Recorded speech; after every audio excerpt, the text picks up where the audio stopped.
ECG stands for electrocardiogram, but instead of saying ECG in the medical profession, we say EKG, and we do this just because it's a lot faster and easier to say EKG versus saying ECG. And we just do this because if a patient comes into the ER, we want to make sure that we're properly understanding everybody and that we're ordering the correct labs for the patient. So we would run an EKG, say that like a patient comes into the ER and they're complaining of chest pain. We would just basically run the EKG just to rule out any type of blockage in their heart or make sure they're not having like a myocardial infarction, and that all the chambers are pumping properly and that the conduction is going correctly in the heart. So the heart is actually autorhythmic, which means that it doesn't need any type of nerve innervation in order for it to beat.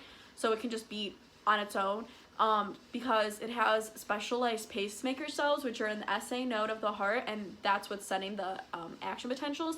But it can be innervated in some way by the nervous system. So say that you're just like lying down and you're just watching a movie. What's going to happen is the tone of the parasympathetic will increase, so it's going to fire out like more action potentials, usually like a lot of the time through the like vagal nerve, and it's just basically going to calm the heart down and just say like, oh, you can slow down. But it doesn't need that type of innervation, so you could like essentially like cut all the nerves to the heart and it would still be able to beat by itself. So next we're going to be looking at the key players of the electrical system of the heart. So to begin, we're going to start out in the right atrium, which is right here. And in the right atrium, we have this SA node. So this SA node has specialized pacemaker cells, which is what's sending the action potentials, telling the heart when to contract. So it's firing off signals, and it can depolarize up to 80 to 100 beats per minute.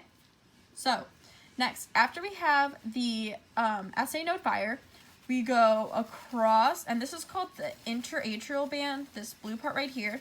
And what it's doing is basically making sure that the right atrium and the left atrium are synchronized for when they contract, so they're contracting at the exact same time and almost simultaneously as it goes like across this interatrial band. It's also going to these internodal tracts. So those three right here, you have the anterior, the middle, and the posterior. The posterior would be like wrapping like around the back of the heart, but I just couldn't draw that. So basically this internodal tracts, it's going to that AV node, which is that pink little dot right here. The AV node is also in the right atrium as well. So this AV node actually plays a pretty big part in this system. This AV node, so say that the SA node, there was something wrong with it. The AV node can also send a signal to as well like to the rest of the heart, but when it does it, it's only going to be like 60 to 40 beats per minute, so that's a lot slower than in comparison to the SA node, which could be anywhere from 80 to 100 beats per minute. So basically at this like AV node, what it's doing is it's slowing down the signal. So as it goes super duper fast across these, it's going to slow down a little bit at the AV node. And what that's doing is it's allowing the atria to fully expel all of the blood that they have into the ventricles. So it's making sure that the atria have enough time to fully contract and get all of the blood out. Okay, so next, after we just went to the AV node, now we're going to go to the bundle of His, or the atrioventricular bundle. This bundle is from the AV node all the way down to the interventricular septum. And what's happening here is, if you remember, the AV node is where the signal is going to slow down to allow time for the blood to fully get expelled from the atria. And at the bundle of His, it's going to start to speed back up again. So after we go to the bundle of His, it starts branching off into these separate branches. So this would be the left branch. This would be the right branch. And right here, we have these Purkinje fibers. They're also called subendocardial conduction network, but we just call them Purkinje fibers. And basically what these Purkinje fibers do is they're just sending a signal to the ventricle wall and the rest of that myocardium right there. And it goes all the way up and goes right back up to the base of the heart. Actually, so say that the SA node and the AV node are messed up, the Purkinje fibers can also send a signal too, but now instead of like say the 80 to 100 beats per minute, which is what the SA node does, or the 40 to 60 in the AV, Now, these Purkinje fibers could send out a signal, but now the heart is only going to be beating 20 beats per minute versus something a lot faster than those. So just to recap, we went from the SA node across the interatrial band to the left atrium pretty simultaneously. We're going to the internodal tracts, and it's going to reach the AV node. The signal is going to slow down to allow all the blood to be expelled from the atria to the ventricles. From the AV node to the interventricular septum, we have the bundle of His. That's where the signal is going to speed back up. It goes to its separate right and left branches, and then we have Purkinje fibers, which is going to innervate the rest of the ventricle wall. Okay, so next we're just going to be going over kind of like the basics of an EKG, and what the intervals and segments and different letters mean. So right here, that part right there, the P wave, that's the P wave, and it is representing atrial depolarization. So once that SA node fires and you get everything started, that P wave is what the atrial depolarization is talking about. So after we have the P wave, we go into the QRS complex, which is bottom of Q, R, and then S. And that's just representing ventricular depolarization. And so right after that S, we have the T wave, which is this other little hump right here. And the T wave is representing ventricular repolarization. So the ventricle is relaxing, and then right after we start another P wave. So basically we have atrial depolarization, ventricular repolarization. But I didn't mention anything about atrial repolarization, and that's just because on this EKG you can't see the atrial repolarization, because that QRS complex right here, it's kind of blocking it out and it's not being able to be seen. Okay, so next we're going to be talking about specific intervals and segments of the EKG itself. So first off, we have the PQ segment, which is also sometimes called the PR segment as well. And it goes from the end of that P wave right there to the beginning of the QRS complex. So right before that QRS complex starts to the end of the P wave is our PQ or PR segment. All right, next we have our ST segment. So that's going from the end of that QRS, so right about there, to the beginning of the T wave. So from here to that beginning part of the T wave, that's representing our ST segment. Okay, next we have our PR interval, and this is from the beginning of the P, so right there, to the start of the R, so right there-ish. This PR interval actually has a time that it should be between. So this PR in normal healthy conditions should be between 0.12 to 0.2 seconds long. So the next thing we can point out is the QT interval. So this QT interval is from the beginning of the Q, right there, to all the way to the end of that T wave. And this QT interval also has a specific time that it should be between. So this one is between 0.36 seconds to 0.44 seconds. Next, one of the big ones that kind of stand out is the RR interval. So that's right here, that peak of the R, all the way to the other peak of the R. And this also has a time, and it should be between 0.6 to 1 whole second. This is one heartbeat from the next. So it'd be like heartbeat, heartbeat, heartbeat, and it would keep going as you go across that EKG. So finally, we have that PP interval. So the PP interval is from the beginning of one P wave to the beginning of the next one. And that time, it's just representing one atria depolarization to the next. So the next thing that we can see is this QRS complex, which is QRS.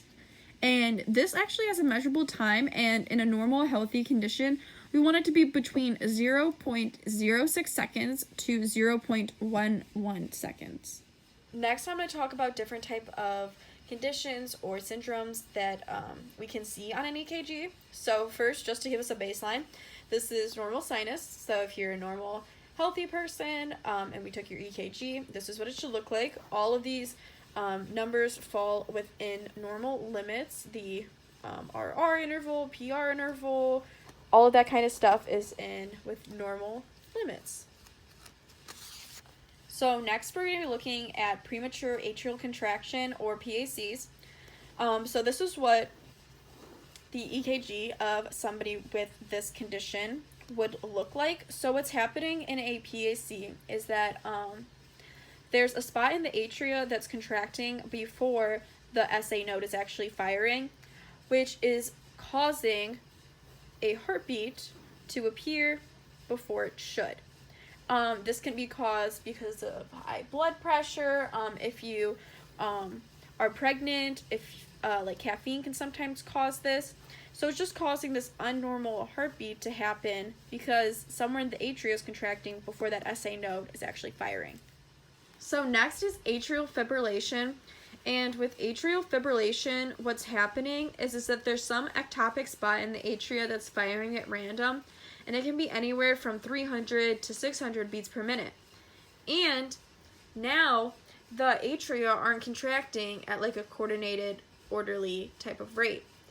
And before some of these QRS complexes, you can see that we can't see a P wave anymore. And the AV node begins blocking off some of the signals that it's getting, and it's not sending them. So now the QRS complexes are abnormal and irregular. And this line right here is all wavy because of how fast that atria is firing. And somebody with this condition might have a stroke because the blood in the atria is starting to slow down, and so that can cause it to clot, and that blood clot could possibly travel to the brain. Okay, so next we're going to be looking at preventricular complexes, or PVCs. And as you can see in this EKG, we have one here, here, here. And basically what's happening is kind of similar to the PACs, which we already looked at. There's a spot in the ventricle that's firing earlier than when it should. So now you can see that right here, this is like the normal like heartbeat. We have that P wave right there that comes before the QRS complex. But if we're looking here at this PVC, there's no P wave happening before that PVC. And as you can tell right here, we know that the normal length of time for the QRS complex is 0.06 to 0.11 seconds. But a lot of times PVCs are much greater than that, and they're more than the 0.11 seconds. So also we can see that right here that like there's a really, really big gap before the next normal heartbeat occurs after that first PVC. And then also, if the PVC is every other beat, that's called ventricular bigeminy, and then if it's every third beat, that would be ventricular trigeminy. So the next condition that we're going to be talking about is ventricular tachycardia, or VTach. And so remember, tachycardia means that the resting heart rate is more than 60 to 100 beats per minute. So as you can see with this condition, it's going to be a lot faster than 100 beats per minute. So what's happening is that there's abnormal signals in the ventricles, and as you can see, we can't see any P waves or T waves at all in this EKG strip. And the QRS complex, remember, is supposed to be anywhere from 0.06 to 0.11 seconds, and this one's a lot wider, so it's going to be longer than 0.11 seconds.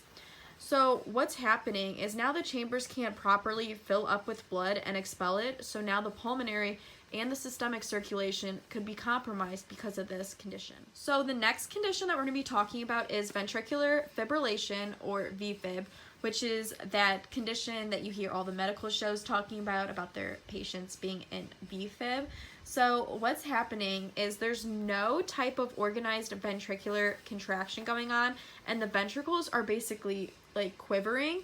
And as you can see, we can't see any of the P waves, the QRS complexes, any of the PR intervals. And so at this point, your patient would not have a pulse anymore, and that they need attention really, really fast. So this is when somebody would perform CPR or defibrillate them with the defibrillator. The next condition we're going to be talking about is asystole. So what's going on with asystole is it's basically just a flat line. And that's because there's no more electrical conduction being sent through the heart. And a doctor or nurse will try to perform CPR or defibrillate the patient as much as they can until that they feel that they aren't coming back. So next condition we're going to be talking about is first degree heart block. So with first degree heart block, remember that the SA node is what's starting off this whole signal to happen. But with first degree heart block, that signal from the SA node to the AV node is delayed, but that AV node is still going to be firing at a normal rate. And then remember the PR interval, so beginning of P to beginning of R, it should be about like between 0.12 or 0.2 seconds, and a lot of times it's a lot greater than 0.2 seconds.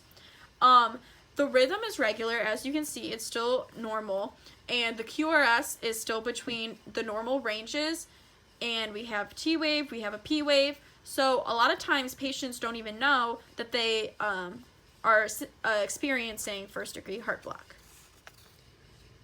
So next condition we're going to be talking about is third degree AV block.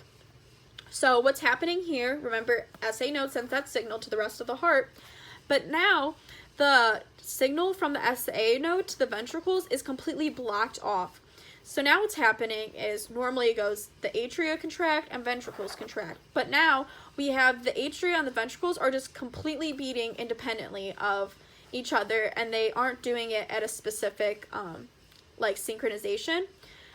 So now the ventricles are beating at a very like slow but normal rate. However, the atria are now beating because of whenever that SA node sends its signal.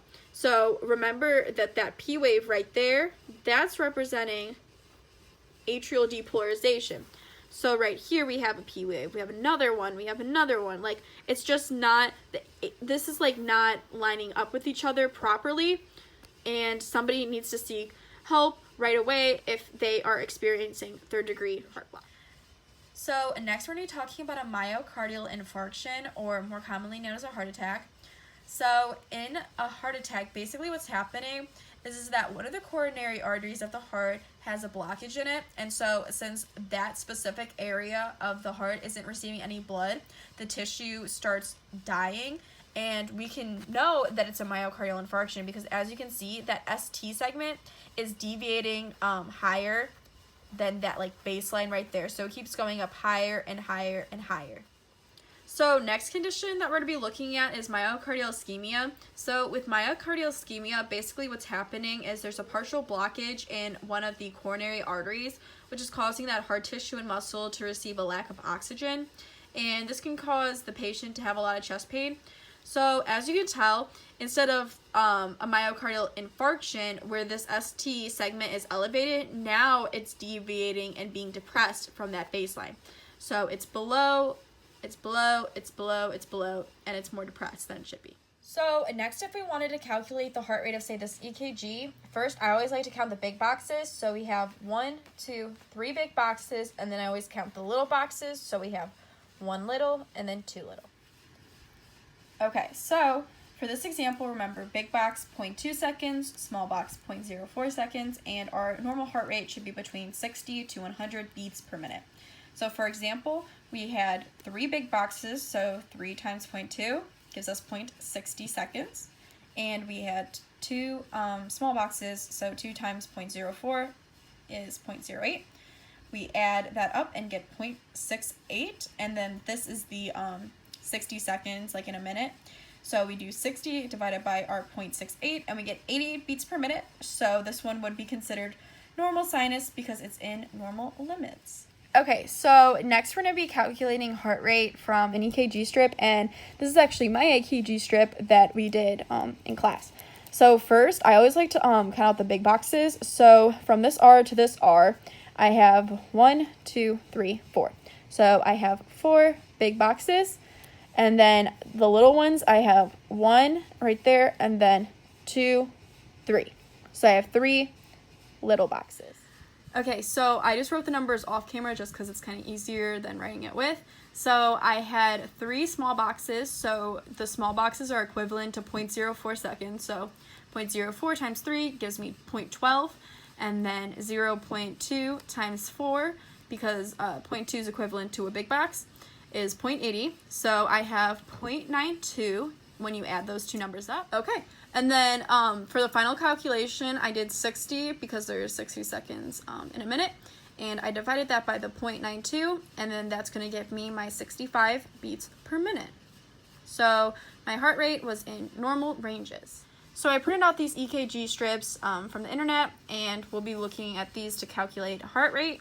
So again, I just always like to start off with the big boxes. I think it's the easiest. So we'll look at this R to this R. So this R interval. And so we have 1, 2, big boxes. So it would be, I just did the math off camera again just because I'm not good at writing on camera. So I have 0.2 because that's how much a big box is equivalent to, 0.2 seconds, and then times 2, and we get 0.4, and then I like to go and count the little boxes. So for this one, I have 1 little box and then 2 little box. So I have now, okay, so we had 2 little boxes, and that's equivalent to 0.04 seconds. So we have 0.04 times 2 gives us 0.08, and then you're gonna add these two numbers up, okay?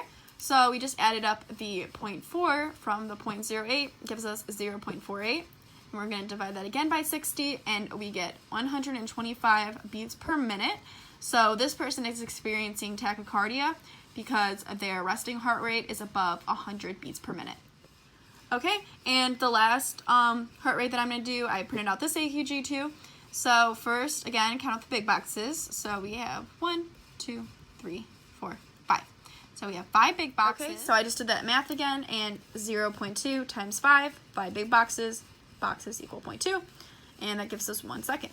So then small boxes, we had 1, 2, 3 small boxes. So remember, 3 small boxes equivalent 0.04. So we have 0.04 times 3 gives us 0.12. So add those two numbers up, and you get 1.12. And 60 divided by 1.12 gives you 53.57, but I just rounded it up, so now we have 54 beats per minute. So this EKG would be somebody that's experiencing bradycardia, or a slower heart rate than normal. So next we're going to be taking a look at how we actually take an EKG. So these right here are precordial leads, and what these are is they're actually the ones that are tracking the electrical signal in the heart throughout the body. So first, we're going to place V1, which is this one right here, in the 4th intercostal space on the left sternal border. So we have 1, 2, 3, 4, left sternal border. Then we go to V2, same thing. It's going to be 1, 2, 3, 4th intercostal space. This time, we're going to do it on the right sternal border. We're going to skip V3 for right now, and we're going to go to V4. So we're going to go now 5th intercostal space. 1, 2, 3, 4, 5, but this time we're going to be placing it mid-clavicular line. So right here, clavicle, and we're going to go down, and it lines up right there. And so what we're going to do for V3 is you're going to place V3 in between V2 and V4 in that midpoint. Next, once again, skip V5, and we're going to go to V6. We're going to place it again in the 5th intercostal space, and you're going to go mid-axillary line. So we have 1, 2, 3, 4, 5, and about right there would be the mid-axillary. And same thing like we did for V3, V5, we're going to place right in the middle. So we have V1, 2, 3, 4, 5, and 6. So next we're going to be taking a look at the oscillation points. So oscillation points is where you're going to be holding your stethoscope up to your patient on their chest and just listening to specific valves of the heart. So to start off with, we have the aortic valve right here that we're listening to, and it's going to be 2nd intercostal space on the right sternal border. Then we have the pulmonary valve that we're listening to right here, and 2nd intercostal space again, this time left sternal border. We're going to go down 2 intercostal spaces, and now we're at the 4th intercostal space, left sternal border. And this is going to be listening to the tricuspid valve. And then we're going to go down one more, 5th intercostal space, go mid-clavicular, And this time we're going to be listening to the mitral valve. Okay, so next I'm going to be talking about how an EKG is going to affect my future profession. So I'm a nursing major, so I'm going to be using EKGs throughout my whole nursing profession. So like anytime somebody comes into the ER and they're complaining of chest pains, we're most likely going to run an EKG on them just to make sure that everything in their heart is working properly and all the chambers are pumping efficiently. But more specifically, I want to be a surgical nurse. So when I was researching like types of conditions and diseases that you can diagnose based off like an EKG, I mainly started looking at like what type of conditions you can diagnose and then like how to like surgically fix them and if they could be surgically fixed. So the first one that I was looking at was AFib. So with AFib, we already looked at that previously, but with AFib, basically somewhere in the atria are firing and it's not the like it's an ectopic site basically, and so a way to correct that is using a maze procedure. So a maze procedure is basically where a surgeon will go in and create like scar tissue in the atria. So they'll either cut it or they'll use heat, and basically what that's doing is it's cutting off like the faulty electrical signals that were being sent there. So the next type of condition that we're going to be looking at that can be treated surgically but can be diagnosed off of an EKG is myocardial ischemia. So remember that in an EKG, if you're looking at myocardial ischemia, the ST segment is going to be like depressed. And basically myocardial ischemia is when there's a partial blockage in one of the coronary arteries of the heart, and so now that area of the heart is receiving not enough oxygen. So in order to treat it, you can do an angioplasty. So an angioplasty basically takes a catheter and it puts it in one of your arteries and it goes all the way up to the heart, and then you open this balloon and it basically like inflates the blood vessel that's blocked. So now blood flow is increasing and then there's more oxygen to that specific area. Okay, so next type of condition that we're going to look at that can be diagnosed based off an EKG and can be treated surgically is a myocardial infarction, or better known as a heart attack. So with a heart attack, if you're looking at like the EKG, the ST segment is going to be elevated now from that baseline. And so what a heart attack is it's basically that there is a blockage in one of the coronary arteries, and now that particular area of the heart isn't receiving any blood or oxygen. And so a way to treat that surgically is by using a bypass procedure. So with the bypass procedure, basically what it's going to be doing is it's creating new passageway for blood to flow, so that tissue of the heart can receive blood and oxygen and it doesn't die. So the next condition that we're going to be looking at that can be diagnosed based off of an EKG and can be treated with surgery is heart block, and in this case we're going to be looking at third-degree heart block. So with third-degree heart block, the signal that's sent from the SA node to the ventricles is compromised, and so now the atria and the ventricles start beating independently of one another, and that's obviously not good. So a way that you can treat this is by installing a pacemaker. So what the pacemaker does is it's actually firing the signals now, and it's allowing for a normal heartbeat to occur instead of having these chambers of the heart beating independently of one another. Now it's as a whole unit and it's synchronized. So the final condition that we're going to be looking at that can be diagnosed off of an EKG and treated surgically is long QT syndrome. So in long QT syndrome, there's a genetic mutation in the sodium-potassium pumps. And so sodium and potassium play a huge role in the depolarization and repolarization and action potentials.